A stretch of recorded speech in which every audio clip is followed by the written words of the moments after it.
Hello, this is Abby, and for our wine regions presentation, we got Marlborough, New Zealand. Marlborough, New Zealand, a region known for its breathtaking landscapes and world-class wine. At the heart of Marlborough's winemaking success is one grape varietal, Sauvignon Blanc, which had put this region on the map.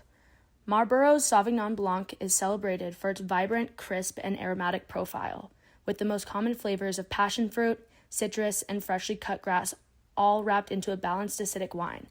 Marlborough Sauvignon Blanc has become a standard for the varietal worldwide. Marlborough also takes pride in the production of their second most successful grape varietal, a red grape Pinot Noir.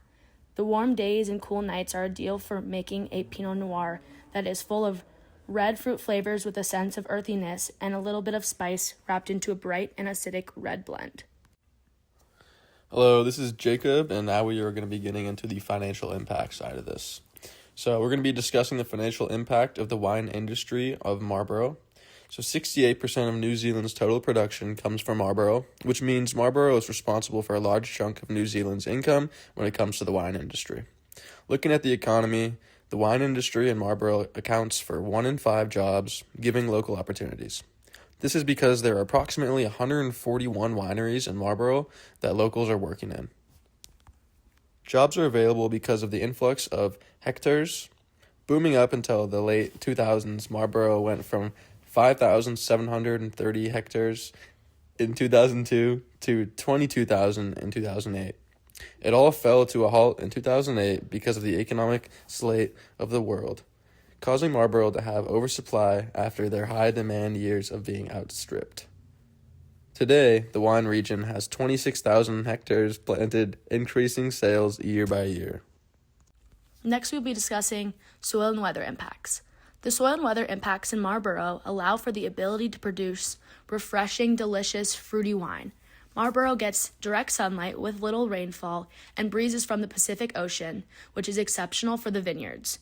In the evenings, Marlborough is expected to have warmer temperatures, yet hotter temperatures throughout the day, which helps for the general acidity and ripening process of the grapes. Overall, Marlborough is known to have the perfect climate for grape growing. With the minimal amount of rain that Marlborough sees, occasionally wine producers will install an irrigation system. There are 3 subregions in Marlborough, including Wairau Valley, Southern Valley, and Awatere Valley.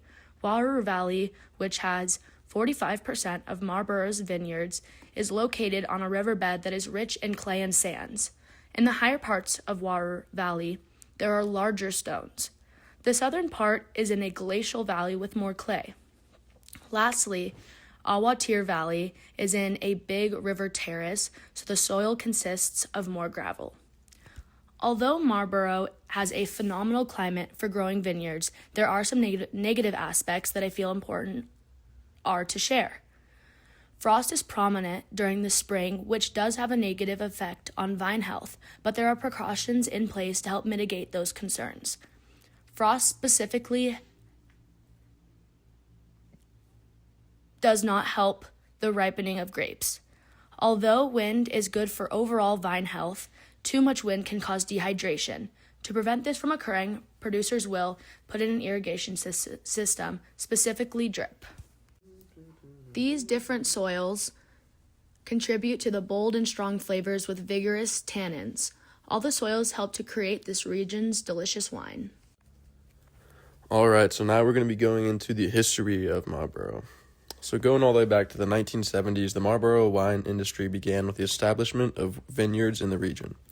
This was sparked by the research for a better wine growing climate, and Marlborough's cool temperature climate proved ideal for growing high-quality grapes, mainly the white varieties such as Sauvignon Blanc and Chardonnay.